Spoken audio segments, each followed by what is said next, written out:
Desde hace unos años la Iglesia nos invita el tercer domingo durante el año, o sea, este fin de semana, a tener una consideración especial hacia la palabra de Dios, como una forma, de alguna manera, de compensar lo descuidada que todavía está la palabra de Dios, por lo menos en el seno de la Iglesia Católica. Una palabra, entonces, lo que eligieron fue este tercer domingo porque en la distribución de lecturas, el tercer domingo de cada uno de los ciclos hay una referencia o una alusión fuerte a la palabra. Entonces por eso se eligió este domingo. Y la alusión a la palabra está presente en las tres, en la primera lectura y en el Evangelio. Tanto Jonás como Jesús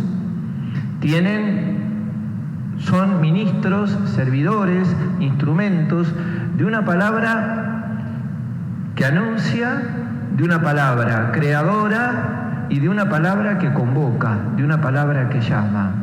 La palabra de Dios tiene estas propiedades. Primero, anuncia. Y entonces aparece Jesús en la Galilea, donde nadie lo esperaba. Si Jesús hubiese empezado predicando en Jerusalén, tal vez hubiese sido más aceptado. Jesús empieza predicando en el lugar menos deseado por la gente creyente de Israel. El tema del lugar en este pasaje es muy importante porque los judíos habían centrado toda la fe en Jerusalén. Toda la fe tenía su centro en el templo, los sacerdotes eran todos de Jerusalén, la ley salía del templo y el norte estaba manchado. El norte era una zona que Dios había castigado con la invasión de los asirios allá en el siglo VIII a.C., y entonces era un lugar maldecido, y entonces todo lo que venía de ese lado era malo. El norte es la Galilea, es donde pasó Jesús la mayor parte de su vida. Y Jesús empieza por ahí la predicación, no la empieza en el templo de Jerusalén. La palabra de Dios es inagarrable. Yo puedo crear toda una institución religiosa y adueñarme del mensaje, pero yo no voy a poder con la palabra de Dios. La palabra de Dios es inaferrable. La palabra de Dios se anuncia, sale, aparece en el lugar menos pensado. Y sobre todo nosotros que tenemos esa triste tentación de decir, bueno, ahí está Dios, ahí no. Con esta gente está Dios, con esta gente no. Muchas veces por ahí podemos correr el riesgo de que Dios hable y no escucharlo porque para nosotros Dios tiene que hablar en determinado lugar. ¿Qué es lo que le pasaba a los judíos? ¿Qué es lo que le pasa a Jonás? La Iglesia hace una síntesis de la lectura de Jonás que parece todo lindo. Dios lo manda, Jonás va, Dios hace la conversión de Nínive, pero en realidad sabemos que primero Jonás no quiso ir y después, cuando los ninivitas se convirtieron, Jonás se enojó. Y le dice a Dios, viste, yo sabía que si yo iba a predicar, ellos se iban a convertir y vos los ibas a perdonar. Parece mentira, ¿no? Que haya gente creyente que se enoje porque Dios perdona. Lamentablemente, por lo menos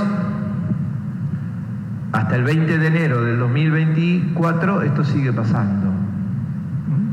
Si la Iglesia se acerca a determinado lugar, determinadas circunstancias, determinadas personas, hay gente que se enoja, a ver si se convierten todavía, a ver si cambian. Esto es lo que pasa con Jonás. Jonás se enoja porque Dios es misericordioso. Entonces la palabra aparece donde Dios quiere, no donde nosotros queremos. Que los curas hablemos donde hablamos y digamos lo que digamos, no quiere decir que somos los dueños de la palabra de Dios, ni los curas, ni los diáconos, ni los obispos. Esta palabra que está presente, el tiempo tiene un anuncio, y el anuncio es: el tiempo se ha cumplido.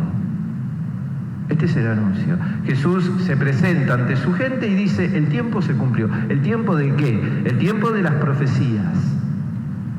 El tiempo de las profecías. Jesús es la respuesta de Dios a todas las profecías. Cuidado, cuidado, porque esta es otra tentación, de escuchar profecías Tal momento, en tal tiempo va a pasar tal cosa. Cuidado con eso, porque esas profecías dan la sensación de que con Jesús no alcanza. Tiene que pasar algo más importante que la venida de Jesús. No va a pasar nada más importante que la venida de Jesús. En este momento, en la ciudad de Mercedes, no va a pasar nada más importante que lo que vamos a hacer en un ratito acá y lo que se haga en los altares de la ciudad de Mercedes. Y no porque lo que se haga no sea importante, sino porque todo se resume en Jesús.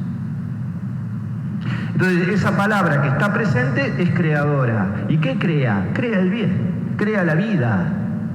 Por eso el reino está cerca. ¿Qué quiere decir que el reino está cerca? Que Dios está cerca. Y que Dios está en tu corazón. Y que por malas que vengan la mano y por difíciles que sean las cosas, Dios siempre va a crear lo bueno en tu corazón. Eso es el reino. El reino Jesús lo compara muchas veces con una semilla. O sea, no hay que mirar para arriba para buscar al reino. El reino de Dios no es la esperanza de que haya gobernantes creyentes, sino morimos. El reino de Dios es algo que viene desde abajo, es una semilla que a veces cae en buena tierra, a veces no, es una semilla de mostaza, es chiquitita, es levadura. Es algo que a la vista de los hombres es insignificante, pero Dios actúa en el corazón de los hombres creando cosas nuevas, dando vida nueva. Por eso, para poder recibir el reino, yo me tengo que convertir. Si yo me quedo con mis criterios humanos, el reino no entra en mi corazón. Ahora, si yo me abro a la obra de Dios, el reino entra en mi corazón y se convierte en buena noticia. La buena noticia de que Dios está cerca mío. Y si Dios está cerca mío, nada me puede faltar, aunque me falten cosas, y aunque tenga que luchar por las cosas que me faltan. Pero nada es más importante que esta buena noticia.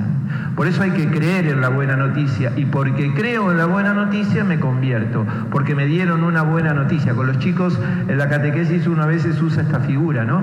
Una cosa es que te digan, bañate porque está sucio, y otra cosa es, bañate porque vamos a una fiesta. Cuando es bañate porque está sucio, uno se deja esperar. Cuando es bañate porque vamos a una fiesta, uno lo hace. Esto es lo mismo. Convertite porque sos muy malo o convertite porque Dios te va a perdonar. Ah, bueno, entonces sí me quiero convertir, sí quiero cambiar, porque quiero que el reino esté cerca de mi vida, quiero que el reino esté en mi corazón. Y por último, esta palabra presente y creadora es convocante. Entonces Jesús sale y convoca y llama a sus discípulos. Primero Andrés y Pedro, después Santiago y Juan. Y si ustedes prestan atención al relato, fíjense que primero Pedro y Andrés dejan las barcas, las redes, y lo siguen, y Santiago y Juan dejan a su padre. O sea, todos los apegos, por buenos que sean, los materiales, incluso los afectivos, los tengo que poner por debajo de Jesús. No expulsarlos de mi vida, pero sí ponerlos por debajo de Jesús. Porque Él es el que no solamente me va a ayudar a valorar mejor esos afectos, sino que me va a enseñar a vivirlos en Él, en su amor, en la alegría de querer, en la alegría de perdonar, en la alegría de crecer en mi relación con los demás.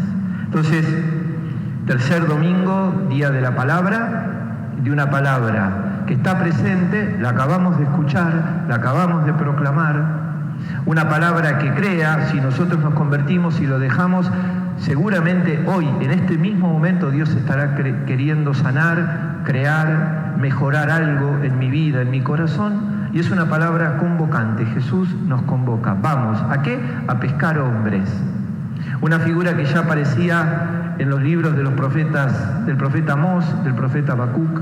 Pescar hombres es sacarlos del mal y llevarlos a Dios. Sacarlos del mal y llevarlos al reino. Invitarlos al reino. Invitarlos a vivir esta dimensión del amor de Dios que nos supera por todos lados, pero que nos invita a vivir verdaderamente como hijos de Dios, verdaderamente como hermanos de los demás.